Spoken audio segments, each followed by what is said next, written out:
Ihab Omar, the journalist and researcher, to tell us more about the updated situation right now on the ground. Thank you, sir, for joining us here on Qnews. Firstly, let's start off by asking, what are the immediate and long-term implications if Iran does officially suspend cooperation with the IAEA?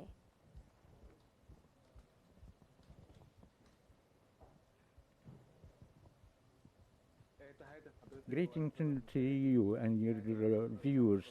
So, the region have taken relief following the ceasefire agreement between Iran and Israel, in addition to the state of calm in the region, after the concern of exchange in strikes against the nuclear reactor strikes like the 23, two of the leaks of the radiations. And in fact, the Iran, if they sued, will change the status of a Moroccan country by in the international law, as Iran should have standed to cooperate with the IAEA. If there are any objections, it should be within the cooperation system, but for Iran to come out of such a system and to withdraw itself from the agency and to cooperate with that will cause a very diplomatic problems, and will have great pressures upon Iran to get back to cooperate with the IAEA. But in fact, the IAEA is also has a question mark since the Iraqi war and the Libyan developments, along with Syria, with Bashar al-Assad. So therefore, Iran has the right in his rhetoric, but the attitude against such that need to be revised, as we shouldn't have come out of the system and to continue to cooperate with the IAEA, as this would lead to an outrage and new sanctions by the West upon Iran. Well, sir, how could this decision impact the regional stability, especially given the recent Israeli and US strikes on Iranian nuclear facilities, which probably led to the decision by the Iranians to, leave the IAEA as it's not a safeguard for them?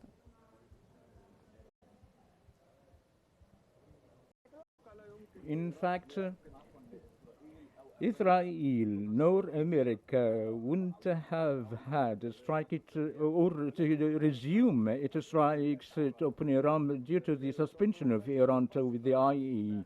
But such a suspension would be interpreted as Iran is very much intending to execute its nuclear and ballistic program, and the whole world has already received the strikes and will have some sort of a pause to resume its process.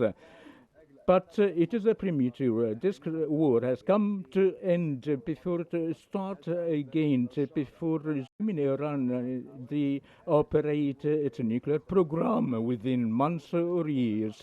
These matters are uncertain in general, but ultimately this war will ignite once again, sooner or later, because of Iran's desire to possess the nuclear weapons or to be as much as a folding country or to acquire a nuclear program. Okay, now Russia is urging restraint. What role can Moscow realistically play in de-escalating the tensions or mediating between Tehran and the West now that they've decided to leave the IAEA?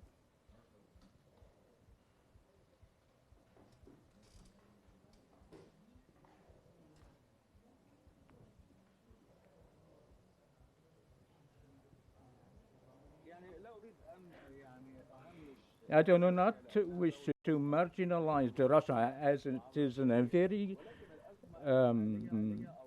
powerful country in the region, but the crisis that Iran suffered leads to the nature of such a crisis between China and Russia, and the Russian was very weak, and there was also in 2025 that China is playing with the West and America, and therefore Russia is very much swamped in the Ukrainian-Russian war.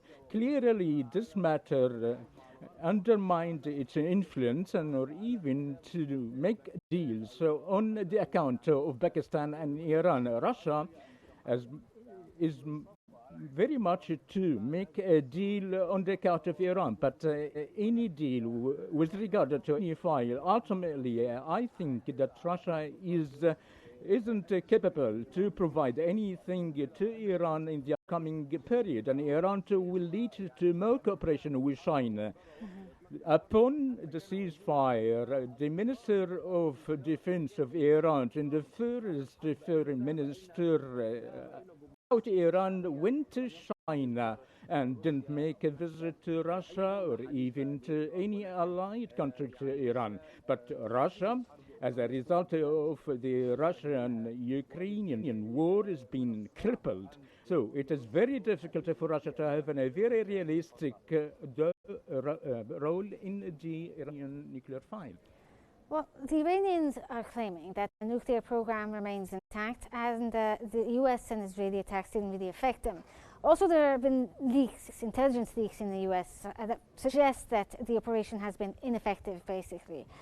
How credible do you think these claims are in terms of how the nuclear program in Iran is doing so far after these strikes?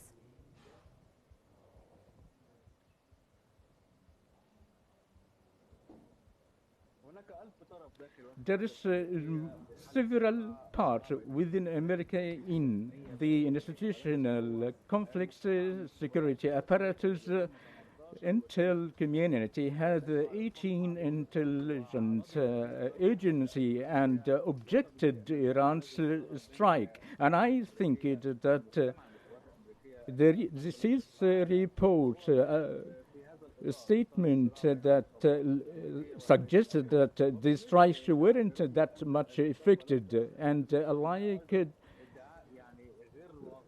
such claims aren't realistic. I mean, a strike of such a force can't predict its effectiveness within hours or even within days following the strike. There are investigations and collected information, and as the strikes wasn't against in a very small building, but it is a very complicated and technical matters that cannot be measured in a general framework. I think that the U.S. is capable to put an end to this war if it is not, in fact, disrupted its project, regardless of any internal rift within America. This war wouldn't be ended without it having a great blow against Iran's nuclear program. Is it a very decisive or a temporary pause that we should talk about? But to say that it has no effect, it is something impossible. Okay, from Cairo, that was Mr. Ihab Omar, a journalist and researcher. Thank you, sir, for joining us here on Q News.